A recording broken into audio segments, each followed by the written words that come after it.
If your C drive is running out of space, moving programs and apps to another drive, like D or an external SSD, can be a great solution.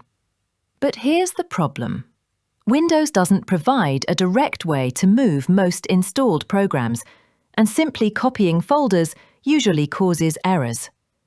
In this video, I'll show you exactly how to move programs from one drive to another in Windows 10 or Windows 11 without reinstalling them. Our May Partition Assistant will be your best answer. Its App Mover feature allows you to move apps in Windows 11, 10, 8, 7. And the moved apps can work properly on the new path. The method is simple to use. I'll teach you how to use it next. Step 1. Install and launch AOMEI Partition Assistant. Right-click the target drive and hit the APP Mover option. Step 2. There are two options, App Mover and Move Folders.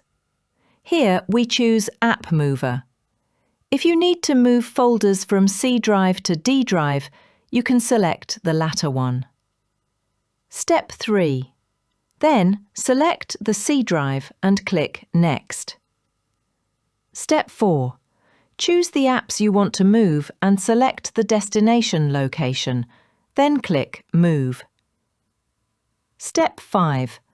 In the pop-up window, you need to read the prompts. Click OK to begin the process. And that's how you move installed programs to another drive in Windows.